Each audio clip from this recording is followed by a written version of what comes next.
Welcome everyone and welcome back to our channel. And today's vlog is most important क्योंकि आज बारी थी बच्चों को लेकर जाने की, क्योंकि हमारे बच्चों ने पार्टिसिपेट किया है कंपटीशन में and this competition is related to nature.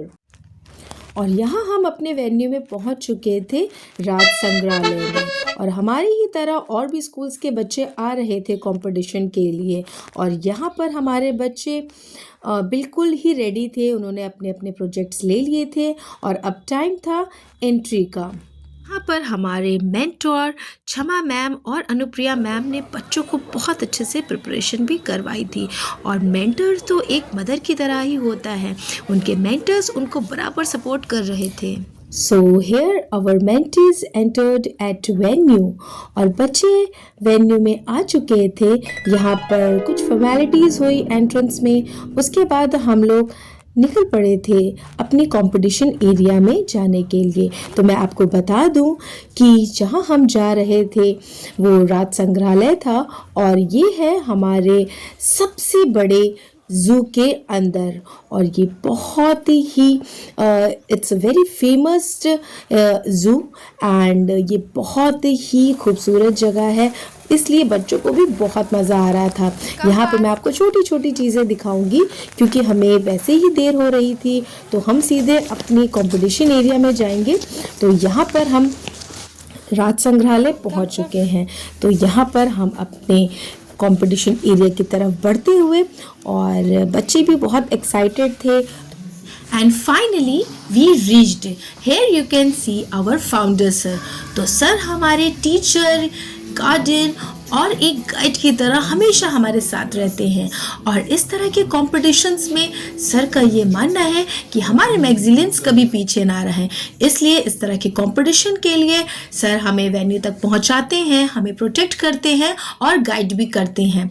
तो अब यहाँ हम अपने कंपटीशन एरिया में पहुंच चुके थे। मैं आपको छोटे छोटे व्यूज़ भी दिखा रही हूँ जिस एरिया में हम हैं इस वक्त। यहाँ पर जो मॉडल्स बने हुए हैं या जो डिस्क्रिप्शन है वो एंशिएंट टाइम का है, जहाँ पर इससे काफ़ी साल पहले जो एनिमल्स रहते थे जिन्हें हम देख नहीं पाए हैं, लेकिन उनकी जो कल्पना है वो यहाँ पर डिस्प्ले हो रखी है। अगर आप वीडियो देख रहे हैं तो मुझे कमेंट सेक्शन में ज़रूर बताइएगा कि ये कौन सी जगह है और इसका क्या नाम है। और यहाँ पर इतनी सारी चीज़ें देखने के बाद ये तो कंफर्म है कि nature has its own beauty, और ये हमारा और आपका दायित्व है, कर्तव्य है, इट इज़ आवर लायबिलिटी कि हम अपने एनवायरनमेंट को हेल्दी रखें और किसी तरह की क्षति ना पहुँचाएं। और मैं आपको अभी एक चीज़ और बताऊंगी। अगर आपने नोटिस किया होगा स्टार्टिंग वीडियो में, तो we have a little girl servicing from class first who is not feeling well. In this case हमने पेरेंट्स से डिस्कस भी किया कि हम इसे कैंसिल कर सकते हैं, लेकिन उनके पेरेंट्स और हमारी मेंटी सर्विसिंग ने बोला कि नहीं मैम, मैंने प्रोजेक्ट को रेडी किया है और मैं इसको अटेंड ज़रूर करूँगी। ऐसी इंस्पिरेशन देखकर आप क्या कहना चाहेंगे? मैं तो कहती हूँ हमारे मैगजीलियन सिर्फ और सिर्फ एकेडमिकली ही नहीं, मेंटली और फिजिकली भी स्ट्रॉन्ग है। यहाँ पर उनके पेरेंट्स ने मुझे एक प्रिस्क्रिप्शन जो उनको दिया गया है, तो उन्होंने मुझे मेडिसिन दी। मैंने बच्चों को सेफर साइड दे दी ताकि बच्चों को आगे कोई प्रॉब्लम ना हो। एंड शी वॉज स्माइलिंग, और मुझे बहुत अच्छा लग रहा था, और ये और लोगों के लिए भी एक इंस्पिरेशन है। तो यहाँ पर हम व्यूज़ देख रहे थे, और सबसे अच्छी बात ये थी कि सबसे पहले हम ही पहुँचे थे, बिकॉज मैगजीलियंस ऑलवेज ऑन टाइम। तो यहाँ पर जब धीरे धीरे आगे आगे टाइम होता रहा तो वाकई यहाँ पे और भी स्कूल्स के बच्चे एंट्री कर चुके थे। बट आवर मैगजीलियंस were also excited and fully prepared. लेकिन ये चीज़ तो मैं ज़रूर कंसिडर करूँगी कि बाकी के बच्चों ने भी बहुत मेहनत की थी। उनका एक्सप्लेनेशन, उनके प्रोजेक्ट बहुत ही अच्छे थे। और ये बिल्कुल सच बात है कि हमारे आने वाले जो बच्चे हैं, जो आने वाला फ्यूचर है, वो बहुत ही माइंडेड है। क्योंकि बच्चे अगर प्रोजेक्ट बनाते हैं तो उसकी वो स्टडी बहुत हार्ड करते हैं, बहुत फाइन चीज़ों में वो स्टडी करते हैं, तभी वो क्लैरिटी आती है। और प्रोजेक्ट इसलिए भी दिया जाता है ताकि आप उसको डीपली समझ सके। अगर वो ऑर्गेनिज्म बॉडी की बात है तो भी हम डीपली उसकी शेप, उसका साइज, उसकी वर्किंग समझ सकते हैं। और अगर हम इलेक्ट्रॉनिकली जाएंगे तो भी हम उसकी रेजिस्टेंस पावर और भी बहुत सारी चीज़ें जो उसकी नीड है उसको समझते हैं। इससे हम कोई गलती भी नहीं करते हैं और हमें और हाई टेक्निक्स के बारे में पता होता है। बच्चों की राइटिंग तो अच्छी थी ही थी, बाकी उनके मॉडल्स भी बहुत अच्छे थे। तो आप अगर ये मॉडल्स और बच्चों को देख रहे हैं तो आप समझ गए होंगे कि ये कंपटीशन कितना हार्ड था। यहाँ पर हमारे बच्चे आए और पार्टिसिपेट किया। मेरे लिए और मेरे बच्चों के लिए यही बहुत था। हम इस तरह की और भी कॉम्पिटिशन्स के लिए बच्चों को तैयार कर रहे हैं ताकि वो अपने आप को और लेवल हाई करते हुए और भी मेहनत करें। तो यहाँ पर जजेस के लिए और ऑडियंस के लिए प्रिपरेशन हो रही थी, चेयर्स लग रही थी और धीरे धीरे बच्चों की सिटिंग और सेटलमेंट का भी तैयारी हो रही थी जो कि यहाँ के स्टाफ करने वाले थे। तो हमारे बच्चे भी चीज़ों को देख रहे थे और अपने प्रोजेक्ट्स को अब वो सेटल करके अपनी जो गिवन उनकी सीट्स थी वहाँ पर जाने वाले थे। तो मेंटर्स भी रेडी थे और बच्चे भी अब ऑलमोस्ट रेडी हो चुके थे। कंपटीशन के साथ साथ यहाँ पर मैम जो कि प्रोफेसर थी इन ज़ूलॉजी, और मैम ने बच्चों को बहुत ही अच्छे से बहुत सारी चीज़ें बताई और बच्चे उसको समझ भी रहे थे। क्योंकि ये इसलिए भी टफ था मैम के एक्सप्लेनेशन के लिए क्योंकि बच्चे हर कैटेगरी के थे, छोटे भी थे, बड़े भी थे। बट मैम की एक्सप्लेनेशन बहुत अच्छी थी और मैंने भी बहुत सारी चीज़ें सीखी। बच्चों के साथ साथ टीचर्स को भी सीखने के लिए बहुत सारी चीज़ें मिल जाती हैं। तो मुझे भी बहुत अच्छा लग रहा था और मैं ये सारी चीज़ें समझ रही थी अपने बच्चों के साथ। आप लोग कहीं जाते हो अनजान जगह पे तो आप अपने घर का रास्ता भूल जाते हैं ना। लेकिन कबूतर अगर 1300 माइल्स दूर भी चला जाता है तो वो अपने घर वापस आ सकता है। उसकी जो होमिंग होती है यानी कि रास्ता पहचानने की जो ताकत होती है उसकी क्वालिटी बहुत ज़बरदस्त होती है। ठीक है। और आपको बताएं जो बाल्ड ईगल है ये ईगल है, इसका नाम है बाल्ड ईगल। बाल्ड ईगल जो है इसका जो नेस्ट होता है वो कितना वेट होता है मालूम है? 2 टन। 2 टन क्योंकि ये ईगल खुद इतनी बड़ी होती है तो उसका घर तो उससे बड़ा होगा है ना। तो वो 2 टन का अपना नेस्ट बनाती है, बहुत बिग उसका नेस्ट होता है। ठीक है। और आपको पता है पैरट के बारे में तो सभी को पता है कि ये मिमिक्री करता है। पैरट से एक और चिड़िया होती है जो मिमिक्री करती है, कौन सी पता है आपको? मैना, हिलमैन हो चुके हैं। They are no more in this world. Extinct में खत्म हो गए दुनिया से। और चौथी गैलरी है मैरीन वर्ल्ड। मैरीन वर्ल्ड में समुंदर में रहने वाले जीव जंतुओं की। और जिस म्यूजियम में आप खड़े हैं यू आर वेरी लकी, किसी भी इंडिया के स्टेट में ऐसा म्यूजियम किसी भी। मैम की एक्सप्लेनेशन बहुत नॉलेजेबल थी। Our mentees had gain lots of knowledge. National bird of India पता है ना आपको? और ये एक आपको पता है जैसे हम लोग की फैमिली होती है ना ऐसी एनिमल्स की भी फैमिली होती है। ठीक है। उनकी फैमिली में उनके जैसे लोग होते हैं। तो ये जो पीकॉक है ये किस फैमिली का आपको पता है? पीकॉक फैजीनाइडी फैमिली का है। फैजीनाइडी फैमिली जो होती है वो सबसे खूबसूरत चिड़ियों की फैमिली होती है। जितनी खूबसूरत चिड़िया है और बड़े साइज में जो उड़ नहीं सकती हैं वो फैजीनाइडी फैमिली में होती हैं। ठीक है। तो ये है। अच्छा एक चीज़ बताना बच्चों, देखो मुझे लगता है ज़्यादातर बच्चे गलत बताएंगे। पीकॉक जो है मेल फीमेल पता है किसको कहते हैं? पीकॉक मेल होता है कि फीमेल? मेल। तो फीमेल का क्या नाम होता है? पीहन। करेक्ट। मोर नाचता है, मोर कभी नाचती नहीं है ना।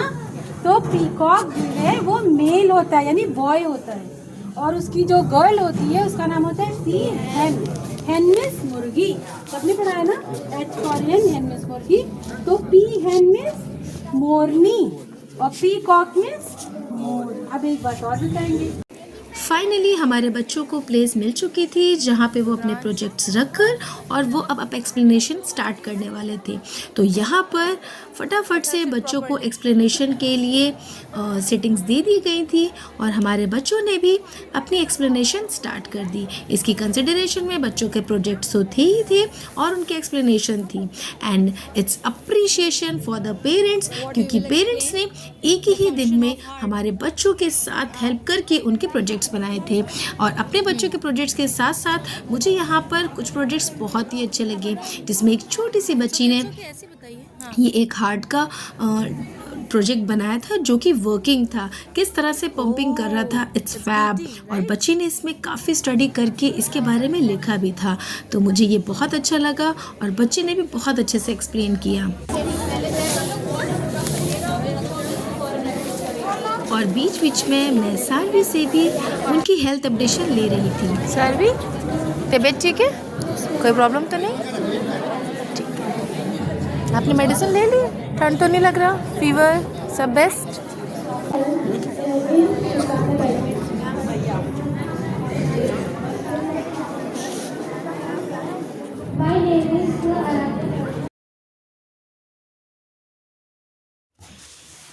इतने सारे राउंड और क्वेश्चन आंसर्स के बाद अब बारी थी हमारे बच्चों की।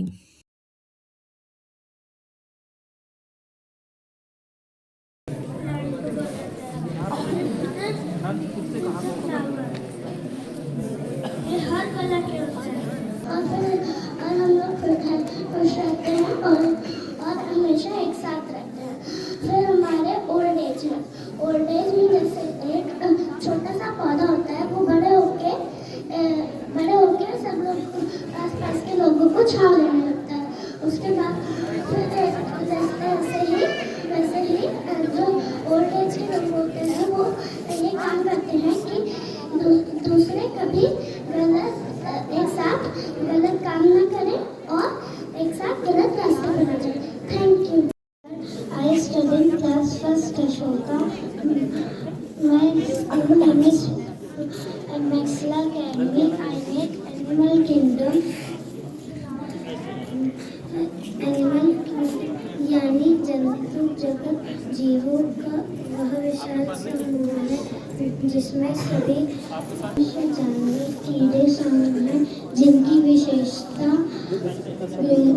विशेषता कोशिकावृद्धि और क्लोरोफिल का नाम होना और जिन्हें उनके शारीरिक संरचना के आधार पर कई समूहों में बांटा गया है, जो हमें पृथ्वी पर मौजूद लाखों प्रजातियों को समझने में मदद करता है।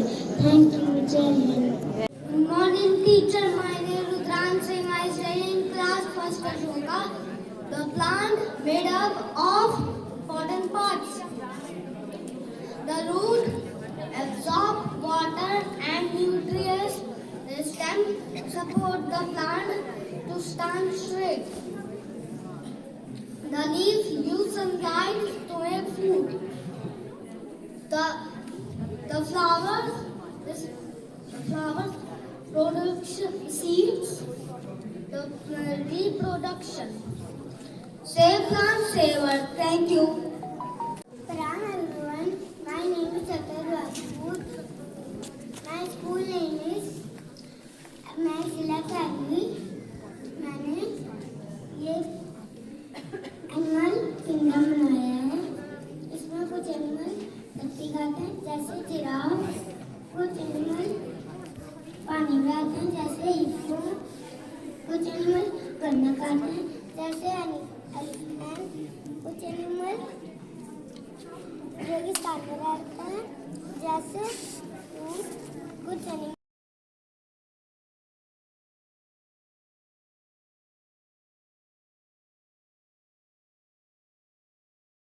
ऊपर जो वर्क किया है, मैंने बहुत ज़्यादा वर्क तो नहीं देखा, लेकिन जितना देखा वो मुझे बहुत अच्छा लगा। और सबसे अच्छा लगा कि आप लोग के पास एक अपना कॉन्सेप्ट है और उस कॉन्सेप्ट से आप ये बताना चाहते हैं कि हम अपनी बायोडाइवर्सिटी और जैव संरचना और जैव तंत्र को कैसे बचा सकते हैं, उसको कैसे हम आगे तक ले जा सकते हैं। तो ये मुझे बड़ा अच्छा लगा। और भी जाओगे तो आपकी हेल्प करने वाला कोई नहीं होता है, आपको अपनी ट्राई करना होता है, डजंट मैटर। ये हमेशा याद रखना बच्चों कि प्राइस डजंट मैटर, ठीक है। प्राइस मीन्स ये नहीं होता है कि मैंने अच्छा नहीं किया, एफर्ट मैटर्स, आपने कोशिश की, ये मैटर करता है, ठीक है। बच्चों ने प्रेजेंटेशन दे दी थी और उनकी प्रेजेंटेशन के बाद अब उन्हें सिर्फ और सिर्फ एक ही चीज़ समझ में आ रही थी और वो था थोड़ी बहुत मस्ती।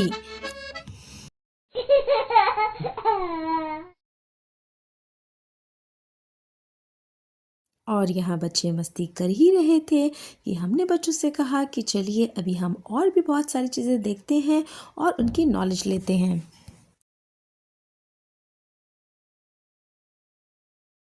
और चलते चलते मेरी नज़र छोटे से मंदिर में पड़ी जहाँ एक शिवलिंग था। वहाँ के स्टाफ ने बताया कि जब ये म्यूज़ियम बनने वाला था तो उससे पहले से ही यहाँ शिवलिंग था, तो उन्होंने बताया कि वो आज भी यहाँ पूजा करते हैं और इसकी रिस्पेक्ट भी करते हैं, विच इज़ वेरी गुड। प्राकृतिक विज्ञान संग्रहालय में आप सभी का स्वागत है। और आप लोगों ने जो विज्ञान की यहाँ के जो जज थे अब वो प्रोग्राम को वाइंड अप कर रहे थे और उन्होंने बहुत ही अच्छे अच्छे बच्चों को इंस्ट्रक्शन दिए, नॉलेज दिए और सारे ही बच्चों को उन्होंने अप्रिशिएट किया। यहाँ मैं आपको एक चीज़ और बताना चाहूँगी कि बच्चों को इस वक्त सर्टिफिकेट्स नहीं मिले हैं क्योंकि कंपटीशन बहुत हाई था, जजेस को टाइम लग रहा था और बच्चों को भी घर जाना था, इसलिए इसको पोस्टपोन करके वो हाल में ही इसका रिज़ल्ट अनाउंस करेंगे। अब यहाँ पर प्रोग्राम वाइंड अप हो चुका था और हम लोग स्कूल की तरफ जाने के लिए तैयार थे और अब हमें रिज़ल्ट का वेट करना था। वो हमें जल्द ही बताएंगे कि इसका परिणाम क्या होगा। परिणाम कुछ भी हो, लेकिन हमारे मैग्जिलियंस अपने 100% एफर्ट करने में कभी पीछे नहीं रहते हैं। अब यहाँ बारी थी स्कूल पहुँचने की, क्योंकि वहाँ पर हमारे पेरेंट्स को जो टाइम दिया था हमको उससे प्रायर ही पहुँचना था। तो सर, मेंटर्स, मैं और हमारे बच्चे सभी रेडी थे। जब हम यहाँ एग्ज़िट कर रहे थे तो चलते हुए हमें बीच में कुछ एनिमल्स और बहुत सारी चीज़ें दिख रही थी, तो बच्चों की ये ज़िद थी कि चलिए मैम चलते वक्त हम ये भी देख लेते हैं। तो थोड़े थोड़े व्यूज़ हमने किए क्योंकि टाइम बहुत कम था। We have to reach school timely, and it was a fantastic day and a great experience for learning. And our Maxillians are always ready for every challenges. Maxilla is always ready to feel, to innovate, and to explore. Now it's time to meet you in our next vlog. Till then, take care. Jai Hind.